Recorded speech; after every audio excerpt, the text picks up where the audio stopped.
forbidding doors, ceaselessly, day and night, come trains bearing the materials that skill weld, forge, and rivet into an instrument dedicated to the destruction of the enemy. This is only one of many plants that one day appeared where just the day before, it seemed, was pasture lands, or the place where they were building washing machines. When the workers reported for the first time, few of them guessed the exact nature of what they were building. They knew that a giant plane would result, but beyond that, it was largely conjecture. But then the day came, inevitably, when the pieces of their jigsaw began to fit together. The day when the mountains of material and the millions of man-hours all combined to confirm the assembly line rumor, the washroom gossip, and their honest-to-God American curiosity. They were building the mightiest aircraft in history. They were building a plane for the Army Air Forces that would reduce the huge Fortresses and Liberators to medium bombers. They were building the Boeing-designed B-29 Superfortress. And this is how they built it. Enough aluminum is stored here to lay a silver carpet over every street in Tokyo. Aluminum sheet to be brought to life by these machines and the workers who operate them. They give it shape and personality. Their stamping machines, their presses, lathes and drills, coax it and pound it and pierce it into the multiple patterns prescribed in 50 tons of blueprints. It was bauxite a month ago, dead in the ground. Miners dug it out of the Arkansas hills. And then in some distant factory, bauxite came in at one end and aluminum sheet rolled out the other. One day from now, in the stratosphere above the clouds, it will mirror the sun. In a month, out of the ground and into the sky. These will be the wings to take it there. From the confusion of manpower and equipment within this massive jig will emerge the fabulous 117, a wing of completely new design, which will carry more weight, faster and higher than any other wing. The jigs themselves, the fixtures and the tools were designed so that unskilled workers could be expert with them in a week, whether they were farmers or clerks, cotton pickers or housewives, salesmen or ex-soldiers. The wing is of awesome weight and dimension, yet a girl can lift it with about the same effort that she would need to adjust the flower in her hair.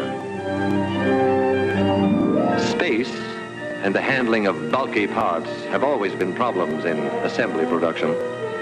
The engineers who designed this plant solved both problems at once with a few strokes on their drafting boards. They moved traffic to the ceiling.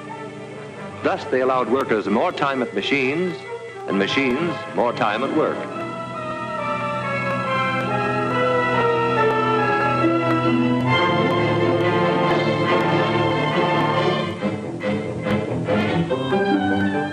Here is the wing in a more advanced stage.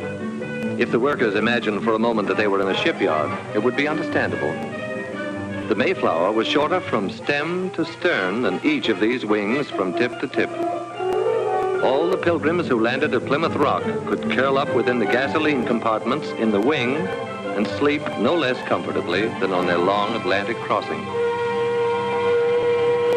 Each of these nacelles will encase an engine of 2,200 horsepower, 4 of them harnessed to one Superfortress, 8,800 horsepower. What does that mean? Horsepower means more than 300 miles an hour. Horsepower means flying high enough to see all the New England states at once. Horsepower means victory in the air. When these skeleton nose sections are enclosed in aluminum and glass, they will be the most comfortable cockpits a bomber ever had. The windows cannot cloud or frost. The pilot's instrument panel is less complex than the dashboard of an automobile. Soundproofing allows talk without the interphone. And because the entire compartment is a pressurized tank, the air remains practically constant from prairie level to the rarefied atmosphere over the Himalayas. Back of the control cabin is the huge center section. Here the wings will be set. Here the bomb bays will hold the greatest weight of death ever lifted into the skies. Toward the tail, another big pressurized chamber will house the rest of the crew, except the rear gunner, who has a cabin to himself. If in some stratospheric emergency, a crew member must travel between front and rear pressurized compartments, he can slither through this connecting tunnel. An armor glass observation blister. Durable, crystal clear, eyes of every Superfortress.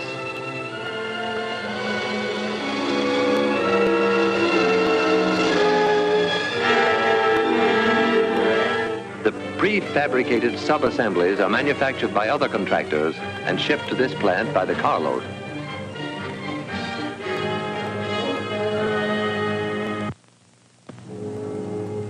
What has been shown here is being duplicated in plants all across the country.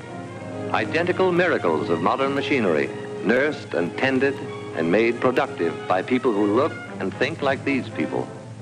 The fair, the dark, people with deft hands and unblinking eyes, the strong with their willing muscles, and those less strong but as willing, the braided schoolgirls, the white-haired grandmothers, the old young, the young old, the little ones and the less little ones, working together in intimate harmony.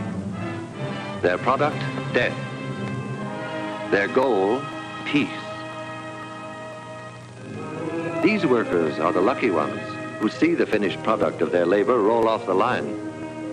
Every hour of every day, they are witness to this awe-inspiring ceremony, this tremendous wedding of material and man-hours, this climax in the history of man's conquest of the air.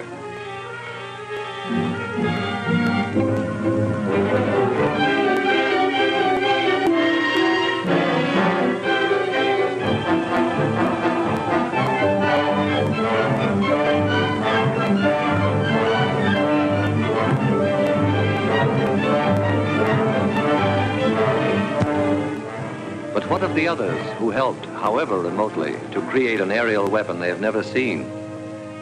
The lumberjack who felled the trees that became the blueprints of the B-29. The bauxite miner in the Arkansas hills, and the miner of iron and coal. The builder of guns and engines and propellers. The grimy, sweating men who cast the cylinders and forged the crankshaft. The maker of tires, electrical equipment, instruments and safety wires. The citizens who paid for the Superfortress with their purchases of war bonds. Theirs are isolated lines of effort, initiated all across the land and converging eventually beneath this vaulted roof. Here, the sum of their energies assumes shape and stature and meaning. Here is the final meeting of every effort and every part.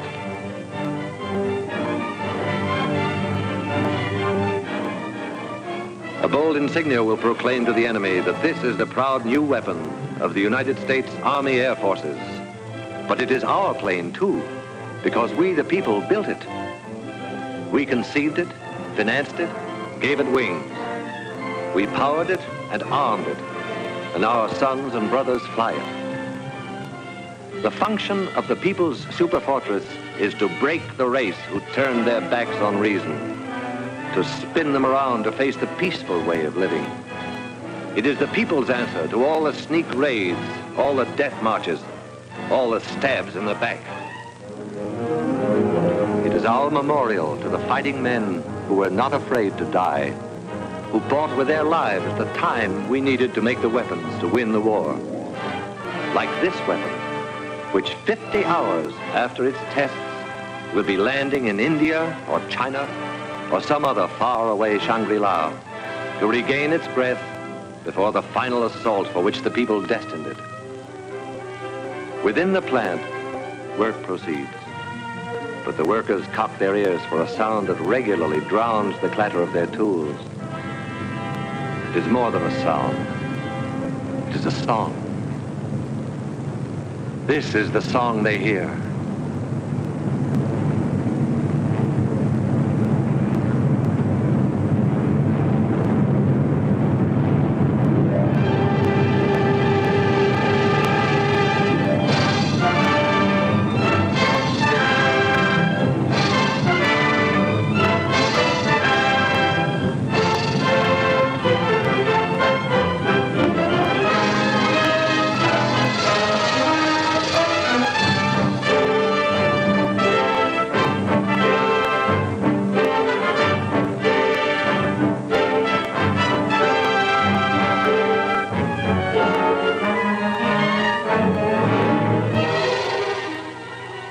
story begins in 1939, when the far-sighted Army Air Forces said, "We want a plane for our defense that can fly a bomb load thousands of miles out to sea and return." After 6 months' work, there was a tiny model which spent the next 6 months in a wind tunnel. And then there was a full-scale model which was subjected to every punishment man could devise for it. Only after a year of such tests did the Air Forces let contracts for planes that would be built to fight. The B-25 Mitchell is a big, strapping bomber, 67 feet across the wings, but it could reach Japan only if it took off from an aircraft carrier. Much bigger is the famed B-17 Fortress. 104 feet from wingtip to wingtip, it has ranged 1,400 miles over Japan's island conquests.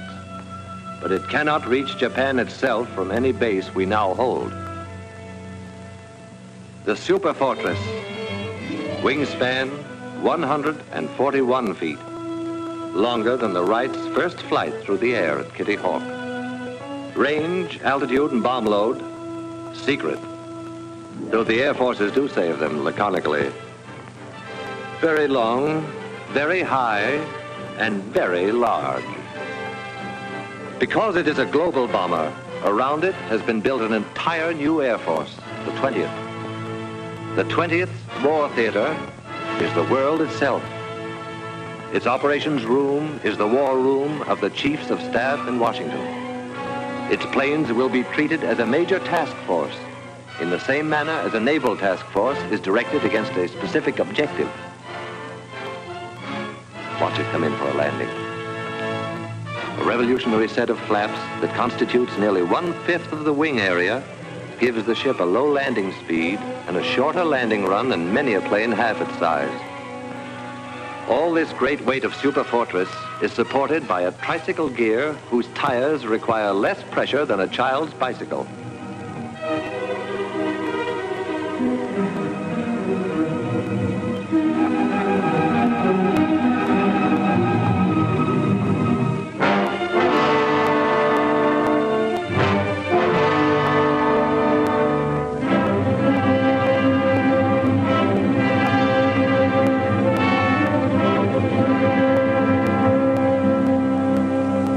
Somewhere in Western China, 500,000 nameless people wrote their magnificent chapter in the saga of the Superfortress. 2,000 years after their ancestors built the Great Wall for the defense of China, these farmers transformed saturated rice paddies into airfields for offense against a new invader. They had no machinery as we know it, only their million hands and a searing memory of anguished years since Japan set out to annihilate them. Stone by stone, layer after layer, bound together not just with muddy water, but with the blood of their brothers who died under the samurai's sword. And soon there were runways to bear the weight of a whole fleet of superfortresses. Revenge for the nameless people was close at hand.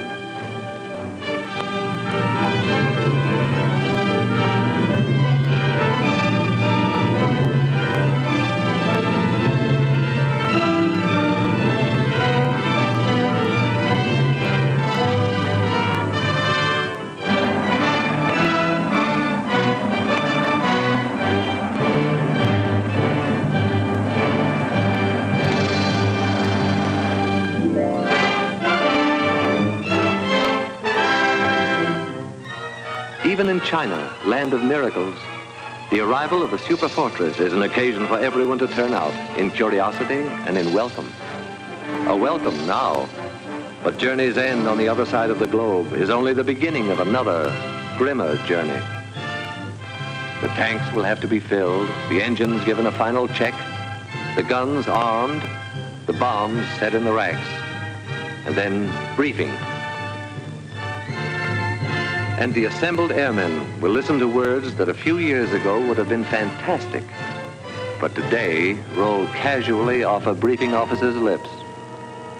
The target, gentlemen, is Japan.